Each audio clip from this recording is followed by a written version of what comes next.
We all know White Egypt is a joke, but how did that lie even get started? And how did the Euro clowns sell the idea of whites in Africa anyway? With Napoleon's incursion into northern Africa in the early 19th century, Egypt had finally come back to the white world's attention. While Napoleon's troops were busy giving the Sphinx a nose job, Francois Champollion, a fellow Frenchman, was deciphering the hieroglyphs. Both Champollion and Count de Volney attested to the Egyptians having been Africans. At this time, not even one European or Arab said the Egyptians were white. But then again,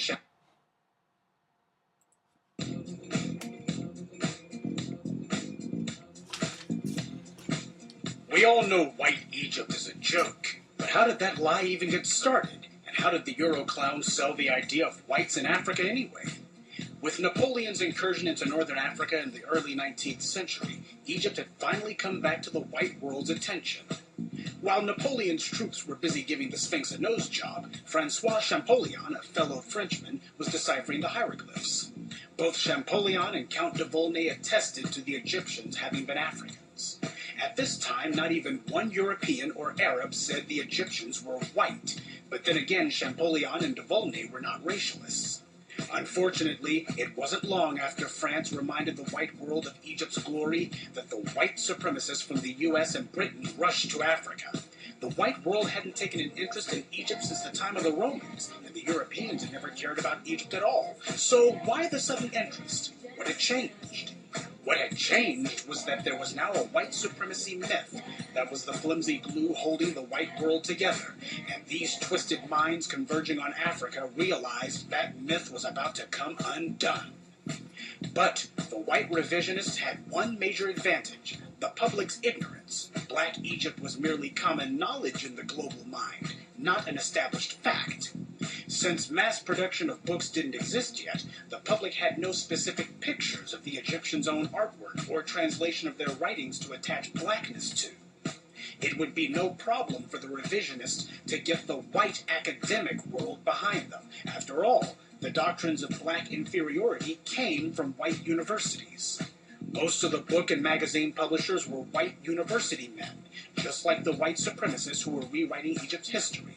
Not only would these colleagues eagerly publish these lies, they'd also ensure anything to the contrary simply wouldn't be printed in books or magazines. The cool, rational analyses of men like Herodotus and Champollion had now been outlawed. The racists were about to rewrite history. These men created Egyptology, the first racial philosophy masquerading as a science. From now on, the Egyptians would no longer be the last word on their own world. White scholars would be the authorities now. They began the whitewashing of Egypt using the popular medium of that day: books. This is a scene of Egyptian women, drawn by the Egyptians' own hands. See any pale skin, any blonde hair or blue eyes? But this was what the whites put in their books. This is an image of Princess Kemsit. Her name means the Black Lady. Notice she's being tended by white slaves. But in white books, they show the opposite. Queen T, King Tut's grandmother, and her husband Amenhotep III. You can guess what whites did with those two. And with the advent of movies, their propaganda now had the advantage of sound and moving pictures. No one realized it at the time, but whites were manufacturing their own image library. Since there were no images of white Egyptians, whites simply decided to fabricate their own. Every few years we see another big-budget propaganda piece. Different stories, but always the same lie. And after 100 years of this, the whites' manufactured images are now more familiar to the world than any of the ancient Egyptians' authentic pieces, which whites almost never show. In a world where most people get their information from TV, and they think that what they see in the movies is somehow real, is it any surprise that whites could use their media monopoly to sell the biggest lie in history? And so, black skin would be called tanned. The Egyptians would be reimagined as the same race as the vile Asiatics who they detested. White people would have dreadlocks and kinky hair now. The Nubians would be cast as the authentic blacks. The white writers would try to falsify a contrast between them and the newly minted white Egyptians.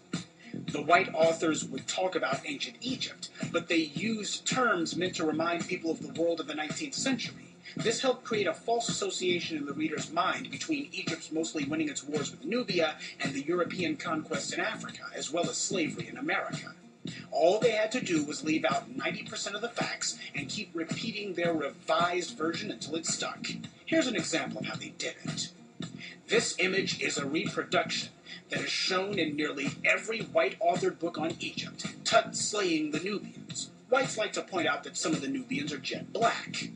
But they always conveniently omit that most of the Nubians are shown as being the same reddish-brown color as Tut and having red hair like Ramses II. And not one of those books will dare show the image on the other side of this funerary box found in Tut's tomb, because it shows Tut riding his chariot over whites who don't look anything like him in form or color.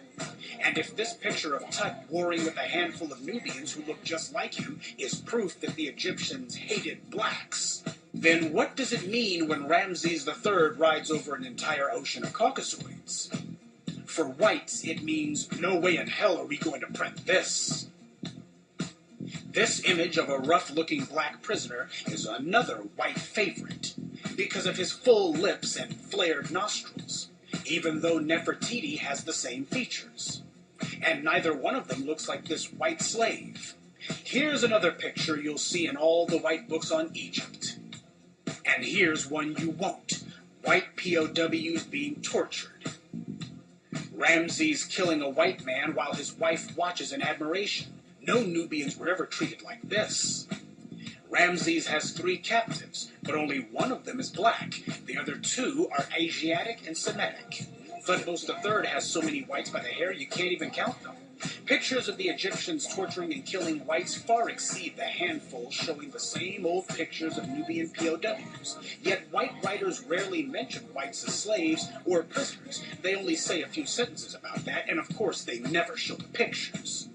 This is a 200-year-old propaganda war to achieve one sole purpose: deceive the reader into thinking of Egypt and black as 2 separate things. And 2008 was no different. After 30 years of African-American scholars proving Egypt was really black, National Geographic put out this feculent propaganda piece. Instead of calling it the Nubian Pharaohs, which at least would have been accurate, they called it the Black Pharaohs, still maintaining the lie that Egypt was white. The caption on this picture says, "Did Queen T have Nubian ancestry? This bust, darkened with age, inspired claims that she did." That's 3 lies for the price of 1. First of all, what proof do they offer that this bust has darkened with age? None. No scientific analysis, no tests of any sort. They simply say it and expect you to buy it. And they don't give us any Egyptian writings or scientific analyses to support this Nubian tea crap either. So who's making these so-called claims then? The editorial board at National Geographic. That's who. They just insert their own unfounded racist opinions into every article and act like that alone is proof. If they're going to say one of Egypt's most celebrated queens was a foreigner, shouldn't they have to back it up with something? What if a black person said, "Was Queen Nefertiti Asiatic? This bust, which has faded with age, has inspired claims that she was." National Geographic would run a front-page story challenging that the sculpture had faded and demanding to know exactly who made those Asiatic claims. Here's another question. If Queen T was Nubian, doesn't that mean her grandson, King Tut, was part Nubian as well, and that this pale reconstruction is a complete fraud? Because the Euro clowns at National Geographic have never said Tut's sculptures have darkened with age. So if Tut's grandmother was black, and National Geographic concedes that his sculptures are accurate to his skin tone, why did they make him look like Casper the Friendly Ghost then? Because it's never been about Egypt. It's about supporting the myth of white supremacy that undergirds European power today. The Euro clowns realize they're losing. Not long ago, they said no blacks built Egypt. Now that science has proven them wrong, they're trying to claim the Ethiopians are Caucasians. Because many Ethiopians have narrow noses, whites think they can use that to claim Ethiopians aren't like those other Africans who have bones in their noses and plates in their lips. I guess no one ever told the Europeans that it's the Ethiopians, like the Surma and Mercy tribes, who put plates in their women's lips. So if Ethiopians really are Caucasians, then that means it's whites who don't have any better sense than to put dinnerware in their mouths. Didn't see that one coming, did we? Maybe next time you'll think before you lie. Whites have been taught to worship themselves. Perhaps they should have chosen another god. One who was smarter.